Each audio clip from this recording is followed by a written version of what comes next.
Subscribe करें और bell दबाएं ताकि कोई खबर रह न जाए।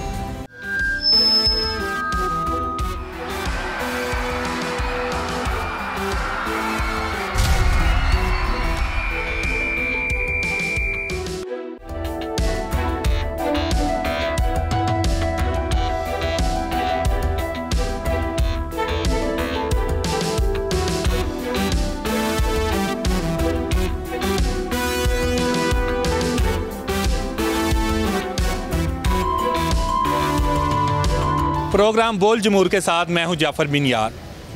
लोड शेडिंग से सताए अवाम ने उस वक्त उनके चेहरे खिलखिला उठे जब सोलर सिस्टम जो है वो पाकिस्तान में इंट्रोड्यूस हुआ। अब हम देखते हैं कि सोलर सिस्टम वालों के इस्तेमाल करने वालों की तादाद बहुत ज़्यादा है। एक तो वो सार्फिन है जिन्होंने घरों में इस सिस्टम को लगाया 3 लाख रुपए से लेके 8 लाख 10 लाख 20 लाख पे, और जितना इसको बढ़ाते गए उतने पैसे ज़्यादा लगते थे। दूसरे वो लोग थे जिन्होंने सोलर सिस्टम का कारोबार किया, करोड़ों अरबों रुपए इन्वेस्टमेंट किए। सिर्फ इसका फ़ायदा यही था कि ये एक बहुत बड़ी सहूलत थी लोड शेडिंग से सताए लोगों के लिए, क्योंकि पाकिस्तान में हमने देखा कि 18 से 20 घंटे 21 घंटे तक लोड शेडिंग होती रही। लेकिन जब लोग सोलर पर आए तो लोग सुकून में आ गए। लेकिन अब ये सुनने में आ रहा है कि हुकूमती की जानिब से ऐसी पॉलिसी नाफज की जा रही है जिससे सोलर सिस्टम वालों को थोड़ी सी परेशानी हो सकती है कि नेट मीटरिंग को ख़त्म किया जा रहा है। जो यूनिट पहले 2700 रुपये का लिया जाता था, अब शायद वो 11 या 12 रुपये का लिया जाएगा। लेकिन असल हकीकत क्या है, मैं इस वक्त लाहौर की सोलर मार्केट में मौजूद हूँ। हम लोगों से बात करेंगे, सोलर के कारोबार करने वाले से बात करेंगे कि ये नई पॉलिसी अगर नाफिजुल अमल हो जाती है तो इससे कितना नुकसान होगा और हुकूमत को क्या करना चाहिए। चलते हैं मार्केट में, लोगों से बात करते हैं।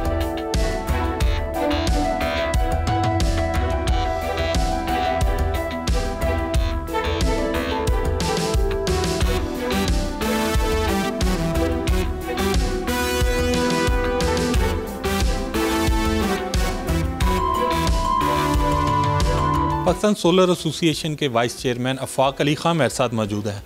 हम उनसे पूछते हैं कि अगर हुकूमत की नई पॉलिसी जो है उसे कबूल कर लिया जाता है तो उसके बाद क्या असरात होंगे, किसको ज़्यादा नुकसान होगा, क्योंकि अब हर कोई सोलर पे जो है कन्वर्ट हो चुका है। लोगों ने लाखों करोड़ों रुपए इन्वेस्टमेंट किए हैं ताकि जो बिजली है, लोड शेडिंग है, उसके अजाब से बचा जा सके। अफाक साहब बहुत शुक्रिया आपका। अभी ये खबरें आ रही हैं कि हुकूमत जो है सोलर के हवाले से नई पॉलिसी मुरतब कर रही है, नेट मीटरिंग ख़त्म की जा रही है, यूनिट 11 रुपये का किया जा रहा है। तो इस वक्त तो लोगों की एक बहुत बड़ी तादाद सोलर पर शिफ्ट हो चुकी है, तो कितना नुकसान होगा और क्या कहेंगे आप? जी थैंक यू वेरी मच जी। एक चीज़ मैं आपको बड़ा कैटेगोरली क्लैरिफाई कर दूं, ये net metering to net billing की इस पॉलिसी अभी प्रपोज्ड हुई है, इट्स नॉट येट फाइनलाइज्ड। अभी इसकी हेयरिंग होगी नेपरा की, उसके बाद फिर ये अप्रूवल फेज़ में जाएगी। इससे पहले भी इस तरह की चीज़ें पुट अप हुई हैं लेकिन टर्न डाउन हो गई हैं ड्यू टू पब्लिक रिस्पॉन्स। देखिए नेट मीटरिंग जो है वो उसमें यूनिट टू यूनिट नलीफाई होते हैं। एक यूनिट दिया, एक यूनिट हमने लिया, तो आपस में माइनस हो जाते हैं at the end of the month, ठीक है। और जो एक्सेस यूनिट होते हैं वो कैरी फॉरवर्ड होते हैं 3 मंथ्स के लिए, उसके बाद इन कैश हो जाते हैं और जो इन क्रेडिट कर दिए जाते हैं आपके बिल में। लेकिन नेट बिलिंग में ये है कि यूनिट टू यूनिट आपस में एडजस्ट नहीं होंगे। वो ये प्रपोज कर रहे हैं कि मैं आपको यूनिट फॉर एग्जांपल 70 रुपये का दूंगा और आपसे यूनिट लूँगा 11 रुपये का। अगर आप न्यू कस्टमर बनने जा रहे हैं नेट बिलिंग में नेट मीटरिंग ख़त्म हो चुका होगा, और अगर आप पुराने कस्टमर हैं तो आपसे 27 रुपये का लूँगा। तो ये किसी भी सूरत में कंज्यूमर फ्रेंडली नहीं है, ठीक है। इससे कॉस्ट ऑफ लिविंग फिर से हाई हो जाएगी लोगों की, जो उन्होंने सेविंग करके अपनी इलेक्ट्रिसिटी कॉस्ट सेव की थी थ्रू सोलर, और कॉस्ट ऑफ बिज़नेस भी इंक्रीज़ हो जाएगी, जो अल्टीमेटली फिर इन्फ्लेशन आएगी उसकी वजह से। एग्जांपल देता हूँ, जो कोल्ड स्टोरेज है उसका मेन जो कंपोनेंट है उस प्रोसेस उस बिज़नेस का, वो इलेक्ट्रिसिटी है। वो यूनिट टू यूनिट एडजस्ट करते हैं और कुछ ऐसा सीज़न होता है जिसमें उनका बिल्कुल खाली होता है और वो कैरी फॉरवर्ड होकर यूनिट बाद में एडजस्ट हो जाते हैं। तो मेरे ख्याल से अगर उनकी बोरी की कॉस्ट जो एनुअल लेते हैं वो 400 रुपये है, तो आफ्टर दिस नेट बिलिंग वो 400 से 800 भी हो जाएगी। There are so many business जो सोलर की वजह से उनको वायबिलिटी होगी बिज़नेस की, कई तो बिज़नेस रिवाइव भी हो गए। तो आफ्टर दैट तो आप ये एक्सपेक्ट कर सकते हैं कि ये टोटल डिज़ास्टर होगा एंड यूज़र के लिए। जो पाकिस्तान का कस्टमर है, चाहे वो सोलर यूज़र है या नहीं है, ठीक है, इन्फ्लेशन तो सारों के लिए आएगी ना, सिर्फ सोलर यूज़र के लिए तो नहीं आएगी। अब फॉर एग्ज़ाम्पल अगर एक बंदा महीने का 50,000 रुपये सोलर लगा के सेव कर रहा था, तो इस पॉलिसी के बाद शायद वो 20,000 रुपये सेव कर रहा हो या इससे भी कम कर रहा हो। तो अल्टीमेटली आप देखें कोई विद इन 8 ईयर्स हम पाकिस्तानियों ने मिल के कुछ 17 बिलियन डॉलर इन्वेस्ट किया है सोलर पे। जी, इट्स अ ह्यूज अमाउंट। ये जो सोलर रेवोल्यूशन आपको नज़र आ रहा है, ये हमारा आवाम का खुद मिल के कंट्रीब्यूशन है। इसमें गवर्नमेंट ने हमें कोई ऐसा डायरेक्ट सपोर्ट नहीं किया, बल्कि GST लास्ट टाइम लगा दिया 10% सोलर पैनल पे। हालांकि हुकूमत की अपने टारगेट्स हैं कि 30% तक हमने सोलराइजेशन किया है, बल्कि इससे भी ज़्यादा टारगेट्स हैं। और हमने 50% रिडक्शन करना है ये आपके कार्बन एमिशन वगैरह को। तो आप ये देखें कि हुकूमत तो प्रो अवाम होना चाहिए ना, प्रो डिस्कोज नहीं होना चाहिए, प्रो IPPs नहीं होना चाहिए ना। अभी जो हमें इम्प्रेशन मिलता है, आई एम सॉरी टू से, कि ये सारी जो पॉलिसीज़ हैं ये डिस्कोज के लिए या IPPs के लिए बन रही हैं, क्योंकि इसमें अवाम को तो कोई रिलीफ नहीं है। और आप ये भी देखें कि डिस्कोज के लॉसेस जितने भी हैं वो कम भी नहीं होने पा रहे, वो तो काम बढ़ता ही जा रहा है। और अगर वो लॉसेस नहीं कवर करते तो ओवर बिलिंग कर देते हैं। तो अल्टीमेटली नुकसान आवाम का ही है, मतलब है कि। और जो आउटस्कर्ट्स हैं जहाँ पे वो बिजली अवेलेबल है नाम की, उधर तो 16 घंटे की लोड शेडिंग है। तो वो तो आवाम तो को बिल्कुल भी कहीं नहीं फैसिलिटेट किया जा रहा। तो इनको प्राइवेटाइज़ करें डिस्कोस को, ठीक है। इनको पहले, बल्कि इससे पहले प्राइवेटाइजेशन के पहले आपको इनकी पूरी डेटाबेस बनानी चाहिए। अभी तो इनके पास डाटा सेंटर्स नहीं है, इनके पास तो कनेक्टिविटी नहीं है कि इनके जो सिस्टम लगा हुआ है उसमें कितनी इनपुट कितनी आउटपुट है, मतलब कि उसको पूरी दुनिया में चीज़ें इंटरलिंक्ड होंगी है इंटरनेट के थ्रू ना, IoT के थ्रू। अभी हमारी चीज़ें इंटरलिंक्ड ही नहीं है, अभी भी हम फरजूदा निज़ाम पर चल रहे हैं। तो हमें अपने डिस्कोस को अपग्रेड करना चाहिए सबसे पहले, कि हमें विजिबिलिटी आए कि कहाँ कितनी कंजम्पशन और कहाँ कितनी चीज़ें इन्वॉल्व सकती हैं।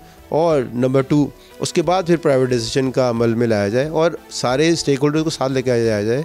पाकिस्तान सोलर एसोसिएशन वाहिद एसोसिएशन है जो पूरे इंडस्ट्री को रिप्रेजेंट करती है और आवाम को भी रिप्रेजेंट कर रही है।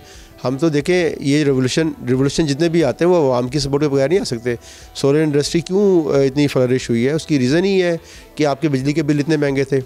अगर आपके बिजली के बिल लोड शेडिंग ज़्यादा थी, बिजली के बिल बहुत महंगे थे। अगर 20 रुपये का यूनिट होता तो किसने कहाँ सोलर लगाना था।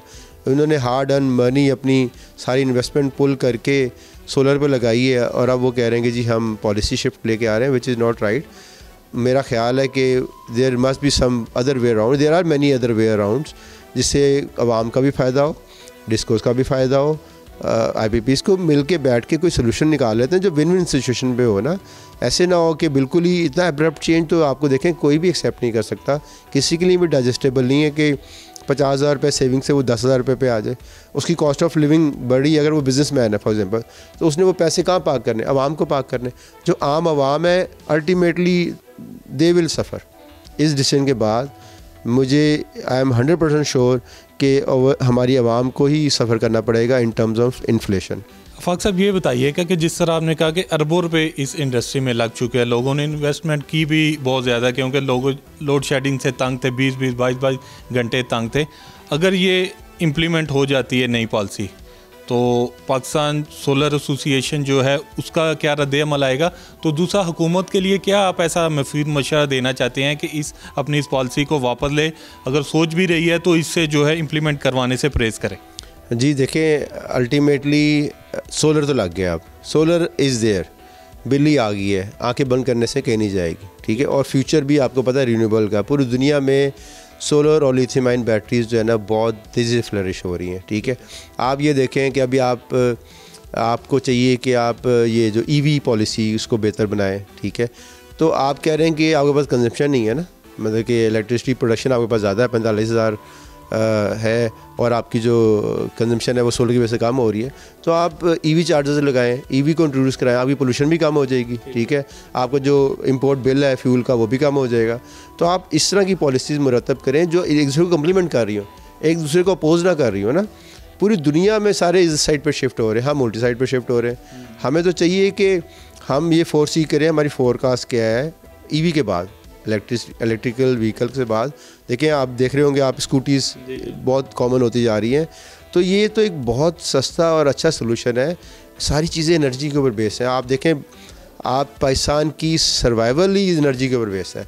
जितने आज आपकी कॉस्ट ऑफ एनर्जी कम होगी उतने आप ग्लोबली और लोकली कंपेटिटिव होंगे।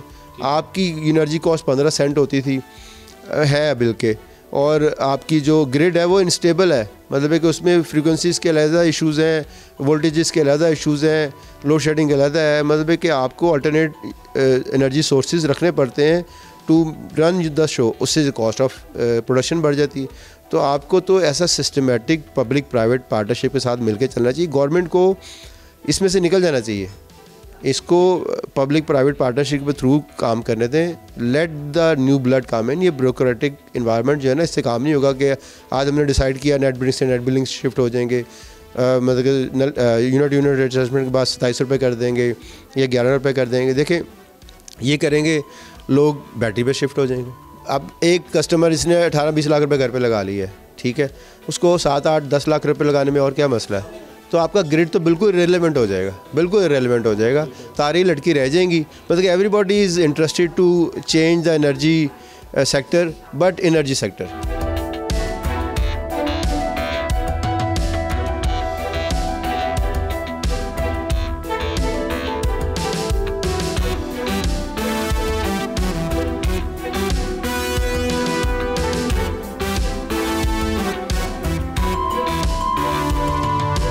लाहौर चैम्बर ऑफ कॉमर्स के सदर फ़हीमुर रहमान सैगल मेरे साथ मौजूद है। हम उनसे पूछेंगे कि हुकूमत की जानिब से कहा गया है कि सोलर पॉलिसी में तब्दीली लाई जा रही है, नेट मीटरिंग ख़त्म की जा रही है, कि यूनिट की कीमत भी कम की जा रही है। लाहौर चैम्बर ऑफ कॉमर्स की जानिब से जब भी कोई ऐसी हुकूमती पॉलिसियाँ आती हैं जो एंटी बिज़नेस होती हैं या ताजर बरदरी के एंटी होती है, उस पर हमेशा एहतजाज किया जाता है और ऐसा लाए अमल दिया जाता है जिससे बिजनेसमैन कम्यूनिटी को फ़ायदा हो। फ़हीम साहब, बहुत शुक्रिया आपके वक्त का। ये बताइएगा कि अगर हुकूमत इस पॉलिसी पर अमल दरामद करवाती है तो ताजर बरदरी को, बिजनेसमैन कम्यूनिटी का क्या रद्द-ए-अमल होगा, क्योंकि इस वक्त बहुत ज़्यादा जो है इस पर इन्वेस्टमेंट हो चुकी है। बिस्मिल्लाहिर्रहमानिर्रहीम। देखें जी, हम एक अरसा दराज से हमारा स्टांस ये था कि हमारे मुल्क में कॉस्ट ऑफ प्रोडक्शन जो है, कॉस्ट ऑफ डूइंग बिज़नेस बहुत ज़्यादा है due to two major factor. एक तो हमारा पावर सेक्टर का जो टैरिफ है वो बहुत ज़्यादा है, हमारे यहाँ इलेक्ट्रिसिटी की प्राइस बहुत ज़्यादा है। फिर उसका दूसरा एक मेजर था कि वो आपका रेट ऑफ इंटरेस्ट भी ज़्यादा है। बट सो फॉर आज का जो टॉपिक है वो ये है कि हमारा पावर टैरिफ था, इस हवाले से हमने बड़े अरसे से हम चाह रहे थे कि रिन्यूएबल एनर्जी की तरफ जाना चाहिए, जो चीपेस्ट आपके पास सोर्सेज हैं, क्योंकि हमारे पास इस वक्त जो ऑयल बेस्ड प्रोडक्शन है IPPs की वजह से, तो वो वेरी यानी उसकी कॉस्ट बहुत ज़्यादा है। तो फिर हमने देखा गुज़श्ता चंद सालों में सोलर की प्रमोशन के लिए गवर्नमेंट ने बड़े अच्छे इक़दाम किए और हमारा टारगेट था कि हम इसको 30% जो है हमारा जो हम इसको स्विच करेंगे ये जो उसके ऑयल बेस से हम इसको सोलर की तरफ। तो इस वक्त ये 5% है टोटल। तो अब इस किस्म की पॉलिसी जो है वो डिस्करेज करेगी आपको। आगे भी जो सोलराइजेशन होने जा रही थी फ्यूचर में वो नहीं हो पाएगी, और जो ये इक़दाम अब होने जा रहा है, तो I would like to request government को इस पॉलिसी को जो अभी इम्प्लीमेंट ना करें। उसकी वजह से हमारे यहाँ जो कॉस्ट ऑफ प्रोडक्शन बढ़ेगी, तो अल्टीमेटली जब कॉस्ट ऑफ प्रोडक्शन बढ़ती है तो वो जो आपके मैन्युफैक्चरर हैं वो अपनी प्रोडक्ट के ऊपर ही डालते हैं, तो एंड ऑफ द डे ये हमारे आवाम तक ही पहुँचेगा। इन्फ्लेशन बढ़ेगी, हमारे यहाँ ऑलरेडी जो है सोर्स ऑफ इनकम नहीं है, हमारे यहाँ इंडस्ट्रियलाइजेशन नहीं हो रही, इसी वजह से हमारे यहाँ वो भी नहीं हो रही, जॉब क्रिएशन भी नहीं हो रही। तो मैं ये समझता हूँ इस किस्म के इक़दाम जो हैं हमारी इंडस्ट्री के लिए, हमारी एक्सपोर्ट के लिए बिल्कुल ज़हर कातिल हैं, और जो हमारी जो इन्फ्लेशन बढ़ने का भी बाइस बनेंगे। अच्छा फ़हीम साहब, ये बताइएगा कि लाहौर चैम्बर ऑफ कॉमर्स के प्लेटफार्म से पूरे पाकिस्तान के हवाले से ये बड़ा चैम्बर है, तो क्या समझते हैं कि जो बिजनेसमैन कम्युनिटी है उनके मसाइल को हल करने के लिए हुकूमत को क्या करना होगा? देखिए, मैं ये समझता हूँ कि आप जिस तरह आपने फरमाया कि ये सबसे बड़ा चैम्बर है, 46,000 मेंबर कंपनीज़ हैं। तो हम जो यानी पाकिस्तान में ट्रेड और इंडस्ट्री को प्रमोट करने के लिए हमारा दोबारा ये स्टांस, हमारे वक्त ये कहते रहते हैं कि अपनी एक्सपोर्ट बढ़ाने के लिए हमें एक्सपोर्ट की कॉस्ट ऑफ डूइंग बिज़नेस, हमारी जो रॉ मटेरियल हैं एक्सपोर्ट के ऊपर, उनके ऊपर ड्यूटी को जो है रेशनलाइज करना चाहिए। उसको जो हमारे जो रॉ मटेरियल्स हैं एक्सपोर्ट के और लोकल इंडस्ट्री के, इनका टैरिफ ज़ीरो कर देना चाहिए। और हमारे यहाँ जो कॉस्ट ऑफ डूइंग बिज़नेस है वो ये जो पावर टैरिफ की वजह से इसको हम कम करें, हमारा रेट ऑफ इंटरेस्ट इसको कम करें, और एक्सपोर्ट ग्रोथ के लिए ये जो सेस है 1.8% कराची में लगा हुआ है, इसको ख़त्म कर देना चाहिए। और जो है ईज़ ऑफ डूइंग बिज़नेस के पैरामीटर जो है यहाँ पे हमें यानी उसको बेहतर करना चाहिए, ताकि हम लोकलाइजेशन, इंडस्ट्रियल जोन ऐसे बनाने चाहिए जहाँ पे अंडर वन रूफ जो है ना सारी फैसिलिटीज़ प्रोवाइड करें। लेवल प्लेइंग फील्ड जो है अपने लोकल मैन्युफैक्चरर को हम प्रोवाइड करें, ताकि हमारे मुल्क में इंडस्ट्री बढ़े और हमारे मुल्क के एक्सपोर्ट बढ़े और लोकलाइजेशन ज़्यादा से ज़्यादा हो, ताकि हमारा जो मुल्क है मुआशी तौर पे अपने पाँव पे खड़ा हो सके।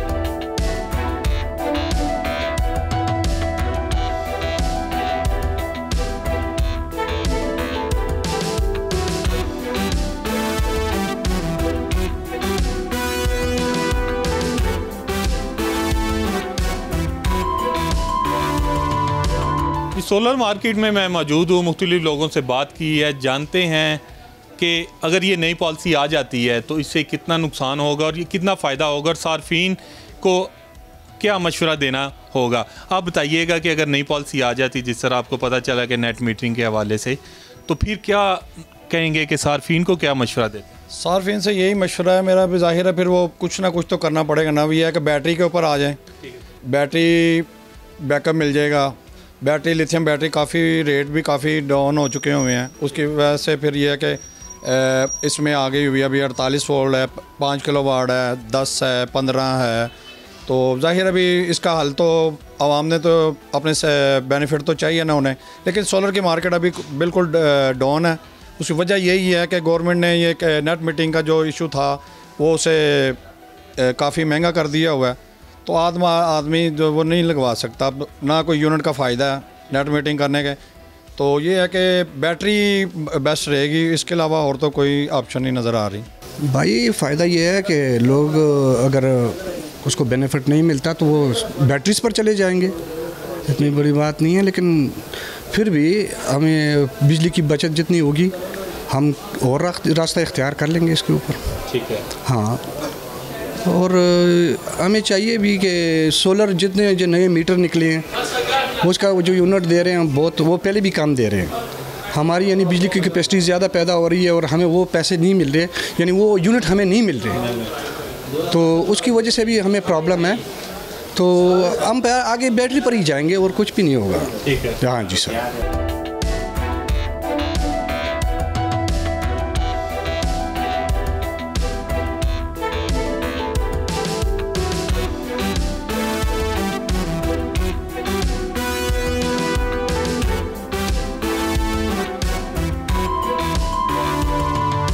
आप बताइएगा कि हुकूमत की जानिब से ये अगर नई पॉलिसी नाफुज़ुल अमल हो जाती है तो लोगों को बताइएगा कि नेट मीटरिंग है क्या और उससे कितना नुकसान है। जी, पहले ऐसे था कि गवर्नमेंट ने जब सोलर को सपोर्ट किया था तो नेट मीटरिंग कर रही थी गवर्नमेंट। तो नेट मीटरिंग में ऐसे होता था कि जितने का यूनिट गवर्नमेंट सेल कर रही है उतने ही का यूनिट वापस लेती थी। वो तकरीबन 2700 रुपये रफली एस्टिमेटेड ये प्राइस पड़ती। अभी ग्रिड पे बहुत ज़्यादा लोड होने की वजह से गवर्नमेंट ने ये तजावीज़ दी हैं कि नेट मीटरिंग की बजाय नेट बिलिंग की जाएगी। तो नेट बिलिंग का जो रेट है और उसकी जो मियाद है मुआहदे की, वो कम की गई है। अभी जो सुनने में आया है कि जो गवर्नमेंट ने तजावीज़ पेश की हैं वो ये है कि 12 रुपये के यूनिट के हिसाब से वो बिजली वापस ख़रीदेंगे और उसका जो मुआहदा है वो 5 साल का होगा। इससे जो आम सार्फिन है उनके जहन में ये बात आती है कि सोलर का शायद फ़ायदा ख़त्म हो गया, लेकिन ऐसा हरगिज़ नहीं है। सोलर का अपना फ़ायदा जो है वो अपनी जगह मौजूद है, लेकिन उसमें जो थोड़ा सा शिफ्ट आया है वो ये आया है कि ऑन ग्रिड की बजाय अब हाइब्रिड सिस्टम लगेंगे, जिसमें हम ये कह सकते हैं कि दिन को जो सोलर बिजली प्रोड्यूस होगी वो बैटरी में स्टोर होगी और शाम को वो सार्फ इस्तेमाल कर सकेगा। इससे ग्रिड पे लोड कम हो जाएगा और उसकी वजह से जो बाकी सार्फिन पे जो बोझ पड़ता था जो सोलर यूज़ नहीं करते उसमें भी कमी वाक़या होगी। इस वजह से हम ये कह सकते हैं कि मार्केट में थोड़ा शिफ्ट आया है और पहले ऑन ग्रिड का बहुत ज़्यादा रुझान था, अब हाइब्रिड की तरफ रुझान आएगा, जिसमें कमर्शियल सिस्टम भी आ रहे हैं और जिसमें लोकल सिस्टम भी आ रहे हैं। तो जो बड़ी कंपनीज़ हैं वो इसको फुली सपोर्ट भी कर रही है और इस तरह से उन्होंने अपनी जो बेहतरीन लिथियम बैटरीज़ हैं वो इंट्रोड्यूस करवा दी हैं मार्केट में, जिनमें वो कमर्शियल के लिए भी है और डोमेस्टिक के लिए भी है। तो इस तरह से बहुत फ़ायदा है इसका।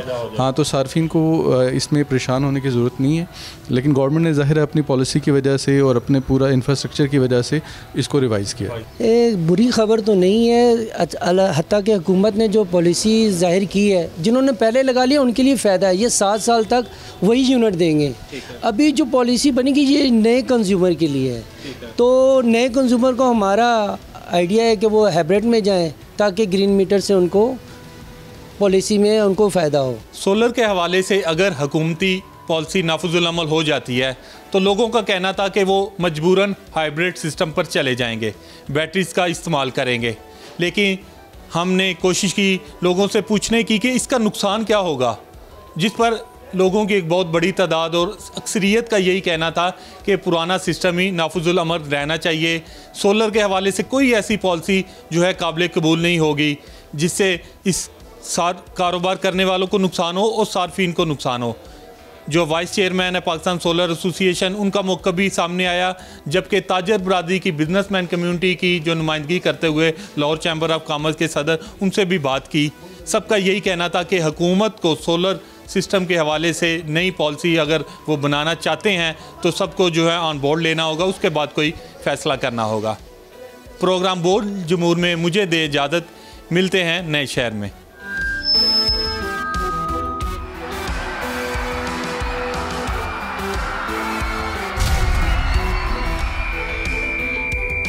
मेरे हाथ में कलम है, मेरे जहन में उजाला, मुझे क्या दबा सकेगा कोई जुल्मतों का पाला। मुझे फ़िक्र अमन आलम, तुझे अपनी ज़ात का गम, मैं तलू हो रहा हूँ तू गरूब होने वाला। बिस्मिल्लाहिर्रहमानिर्रहीम। मेरा नाम है मोहम्मद आलिजा ख़ान, आप देख रहे हैं प्रोग्राम बोल जमहूर। नाज़रीन, जो गुज़र गया वो सबक था, जो आ रहा है वो इम्तिहान है। 2025 ने हमें क्या दिया और क्या छीन लिया। हुकूमत 2025 को अपनी कामयाबी से ताबीर कर रही है। उनके बकौल सफारती महाज पर बेबहा कामयाबियाँ नसीब हुई और इसमें कोई शक भी नहीं है। हमने अपने से कई गुना बड़े दुश्मन को इबरतनाक शिकस्त से दोचार किया। ऑपरेशन बुनियान मरसूस में जो कामयाबी हमने हासिल की उसको पूरी दुनिया ने तस्लीम किया। सफारती महाज पर हमने देखा कि पाकिस्तान के जो सरबराहान मुमलिकत हैं उनको बैनुल-अक़वामी सतह पर पज़ीराई मिली। कई सरबराहान मुमलिकत ने पाकिस्तान का दौरा किया, तो सफारती महाज पर पाकिस्तान ने अच्छी कारकर्दगी दिखाई। लेकिन क्या ये पूरी तस्वीर है? इसका जवाब नफ़ी में है। क्यों? कि हमारी सरमायाकारी में कमी देखने में आई, गुर्बत की शरह में 45% तक इजाफ़ा हुआ और बेरोज़गारी भी बढ़कर 60% तक जा पहुँची। अब इस पूरे साल को नौजवान किस नज़र से देखते हैं? उनकी 2025 से क्या उम्मीदें थीं जो पूरी हुई और जो ना हो सकी, और 2026 से मुतालिक उनका क्या कहना है, उन्हीं से गुफ्तगू करेंगे। 2025 में आप क्या समझते हैं हुकूमत ने किस मैदान में बेहतरीन कारकर्दगी दिखाई जिसको वाकई बतौर पार्ट ऑफ दिस कंट्री आपने फ़ख्र महसूस किया और खुशी हुई? मुझे लगता है कि जो फ़ॉरेन पॉलिसी है हमारी, वो बड़े अच्छे तरीके से गवर्नमेंट ने उसको कैरी किया और हमारे prime minister, field marshal, foreign minister, defence minister UN में गए, बहुत सारी जगहों पे पाकिस्तान को बहुत अच्छी तरह रिप्रेजेंट किया। तो मुझे लगता है कि जो फ़ॉरेन का हमारा महाज था उस पर गवर्नमेंट ने बहुत अच्छा रोल प्ले किया। बहुत शुक्रिया। मज़ीद नौजवान हमारे साथ मौजूद हैं, उनसे गुफ्तगू करते हैं। उन्होंने कहा कि सफारती महाज पर जो पाकिस्तान का इमेज बैनुल-अक़वामी सतह पर बना है और जो हमारे सरबराहान मुमलिकत को इज़्ज़त मिली है वो अनप्रेसिडेंटेड है। आप क्या समझते हैं सफारती महाज के अलावा दीगर किन चीज़ों में पाकिस्तान ने बेहतर कारकर्दगी दिखाई, कहाँ बेहतरी की गुंजाइश है? बहुत शुक्रिया जी। बहुत मेरे ख़्याल में तो बहुत जगह पे बेहतरी की गुंजाइश है। मैं तो यही कहूँगा और उम्मीद करूँगा कि 2026-2025 से मुख्तलिफ हम उम्मीद करते हैं होगा, क्योंकि 2025 में जो चीज़ें हमारे सामने आई, जिस तरह हमने देखा, मैं उम्मीद करता हूँ कि 2026 में वो चीज़ें नहीं होंगी, पाकिस्तान बेहतरी की तरफ जाएगा। बहुत सारी ऐसी चीज़ें हैं, खारजा महाज पर यकीनन हमने कामयाबियाँ समेटी हैं, लेकिन जब तक पाकिस्तान की आवाम उनको बुनियादी सहूलियात मैसर नहीं होंगी, पाकिस्तान के अंदर बेरोज़गारी का मसला है वो बेहतर नहीं होगा, एजुकेशन का मसला है, हेल्थ के मसाइल हैं, बहुत सारे मसाइल हैं जो कि बेहतर होने की ज़रूरत है। हमारी गवर्नमेंट्स को, हमारे जो इदारे हैं उनको इस तरफ तवज्जो देने की बहुत ज़्यादा ज़रूरत है और मैं उम्मीद करता हूँ 2026 में इसके ऊपर काम किया जाएगा। बहुत अहम सवाल इन्होंने उठाया है, ख़ास तौर पर तालीम के हवाले से। कुछ मज़ीद नौजवान मौजूद हैं, उनसे गुफ्तगू करते हैं। असर हाजिर के जो जदीद तकाज़े हैं, दुनिया एआई के वर्ल्ड के में जो एआई की वर्ल्ड में जो मनाजिल हासिल कर रही है, एक एवर चेंजिंग वर्ल्ड है, आप समझते हैं कि पाकिस्तान उस महाज पर लैग कर रहा है? बिस्मिल्लाहिर्रहमानिर्रहीम। एआई जिस तरह आपको मालूम है कि अभी फ्यूचर जो है वो एआई का है और दुनिया उसमें काफ़ी उसमें कंपटीशन कर रही है और पाकिस्तान ने भी मेरे ख़्याल से जो है अभी इनको मालूम है और अभी पता चला है कि एआई के बग़ैर जो है सारी चीज़ें जो हैं वो चेंज हो रही है। म्यूज़िक में आप देख रहे हैं कि बदलाव आ रहे हैं, पोइट्री में आ रहे हैं, सारी चीज़ों में एआई वो करे। तो अभी मेरे ख़्याल से थोड़ा बहुत इन्होंने चीज़ें शुरू की है आईटी और उनमें, तो अगर आगे भी ये इस तरह से करेंगे तो बहुत अच्छा होगा। अच्छा, मुझे ये बताइए कि बतौर नौजवान, आपको पता है कि पाकिस्तान एक ऐसा मुल्क है जिसकी 60% से ज़्यादा आबादी नौजवानों पर मुश्तमिल है। एक नौजवान क्या सोचता है, उसका मुस्तकबिल पाकिस्तान में कैसा है?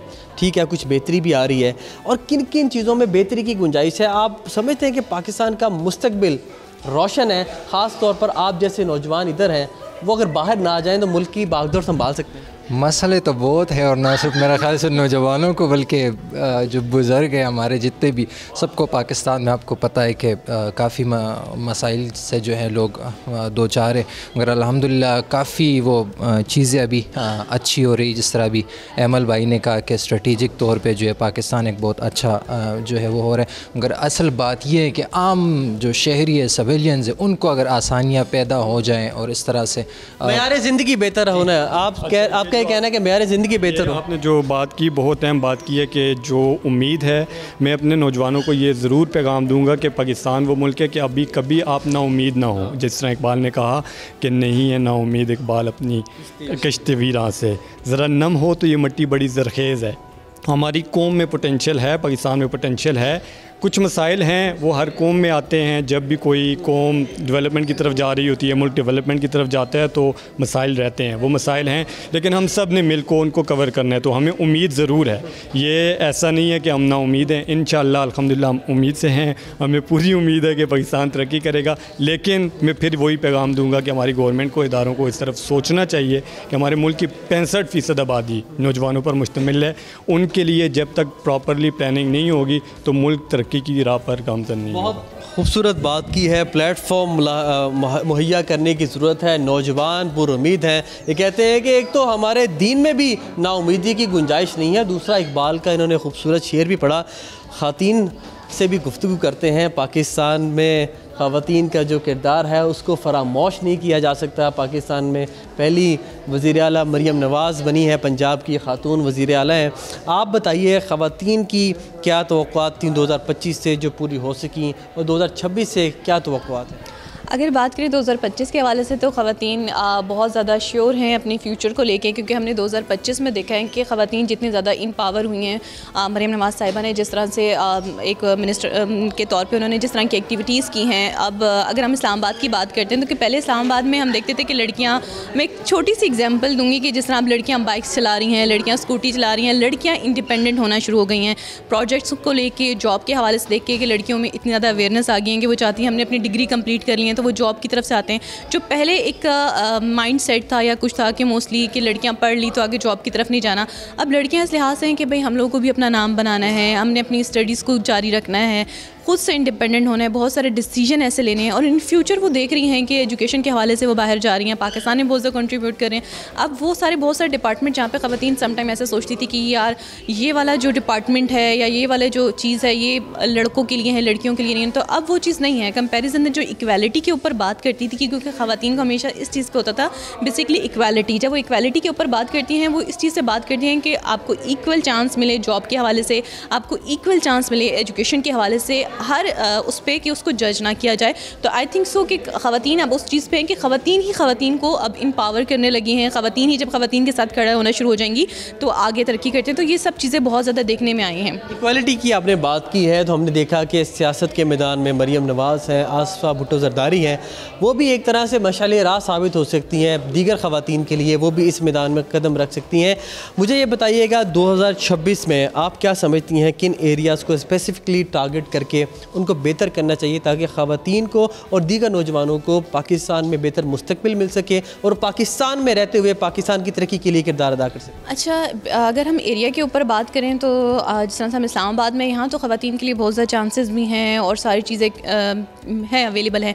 लेकिन अगर बात करते हैं पंजाब में भी ऐसा मुझे लगता है कि एज़ कम्पेयर टू इस्लामाबाद और पंजाब KPK में और कराची में एज़ सच नहीं है। कराची में भी अभी मतलब बहुत ज़्यादा चीज़ हो गई हैं, लेकिन कहीं ना कहीं सिक्योरिटी के हवाले से जितना सिक्योर इस्लामाबाद है, पंजाब है कि लड़कियां कंप्लेन कर सकती हैं कि ख़वातीन को वो इक्वालिटी आई थिंक सो वहाँ पे भी मिलनी चाहिए। खैबर पख्तूनख्वा के हवाले से मुझे लगता है जहाँ पे ख़वातीन को थोड़ा ज़्यादा वो करने की ज़रूरत है, उनको इम्पावर करने की ज़रूरत है। सिंध में भी ऐसा सच कि सिक्योरिटी से रिलेटेड चीज़ें हैं, बट आई थिंक सो कि हर इंसान का अपना ओपिनियन होता है। If I will say about my self तो आई थिंक सो कि ये दो इलाके हैं सिंध वाली साइड पे। सिंध में भी अगर हम मेन कराची की बात करते हैं तो वहाँ पे मतलब बहुत सारी लड़कियाँ हैं, उसको आप कंपेयर नहीं कर सकते। बट अंदरूनी सिंध का कहना है कि दूर रफ्ता जो इलाके हैं, जो बैकवर्ड एरियाज़ हैं, वहाँ पर भी वो मौक़े फराहम करें। जी बिल्कुल ऐसा ही है कि जो थोड़े बैकवर्ड इलाके हो गए वहाँ पे चीज़ें कि आप ख़वातीन को वहाँ की इम्पावर करें और कुछ नहीं कर सकते। तो वहाँ की ख़वातीन के पास बहुत ज़्यादा स्किल हैं। वो घर में बैठने वाली ख़वातीन, हम जिस चीज़ों को बात करते थे कि वो पुरानी चीज़ें हम कहते थे, लेकिन आजकल वो एंटीक चीज़ें हो गई हैं। और जिस हमारे गांव देहात में ख़वातीन हैं माशाल्लाह वो बहुत अच्छा काम करती हैं, उनके अंदर बहुत स्किल हैं। अब हम ऑनलाइन बहुत सारी चीज़ें मंगा रहे होते हैं जिस तरह के वो सेल कर सकते हैं। तो एटलीस्ट हमें उन ख़वातीन को इम्पावर करना चाहिए कि डिजिटल की तरफ आएँ, वो अपना बिज़नेस घर में स्टार्ट करें। ऐसी खाने के ऊपर कर सकती हैं। मोस्टली जो गाँव वगैरह में ख़वातीन हैं वो खाने बहुत अच्छे बनाती हैं, तो वो अपना कोई कुकिंग का कर सकती हैं और एम्ब्रॉयडरी वगैरह बहुत अच्छी करती हैं। तो उनको इस लिहाज से मतलब आगे आने की ज़रूरत है। बहुत शुक्रिया। इन्होंने ख़वातीन के लिए बड़े मुफीद मशवरे भी फराहम किए हैं कि जो दूर दराज इलाकों में बैठी हुई हैं उनको घबराने की ज़रूरत नहीं है। ग्लोबल वर्ल्ड है और अगर उनके पास कोई टैलेंट है तो वो उस टैलेंट को इंटरनेट के ज़रिए पूरी दुनिया में दिखा सकते हैं। और भारतीय महाज पर तो बेहतरीन कारकर्दगी दिखाई। जो सरबराहान मुमलिकत थे पाकिस्तान के, उनको बैनुल-अक़वामी सतह पर पज़ीराई हासिल हुई, पाकिस्तान का इमेज बेहतर हुआ। लेकिन दूसरी जानिब सरमायाकारी की अगर बात करें, रोज़गार के मौक़ों की अगर बात करें तो उनमें हम देख रहे हैं कि खातिर खा कामयाबी हासिल नहीं हो सकी और गुर्बत की शरह में इजाफ़ा भी हुआ, बेरोज़गारी में भी इजाफ़ा हुआ।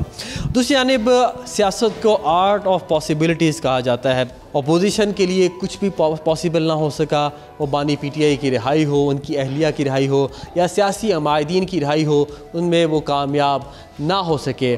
साथ ही साथ कौमी असम्बली में अपनी पसंद की कोई कानून साजी भी नहीं करवा सके।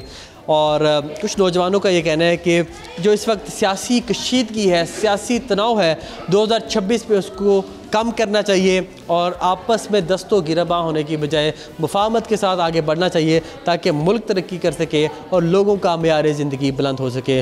मोहम्मद अलीजा ख़ान को 2025 के इस प्रोग्राम से इस उम्मीद के साथ कि आप अपना बहुत सारा ख्याल रखेंगे, दीजिए इजाज़त। अल्लाह हाफ़िज़।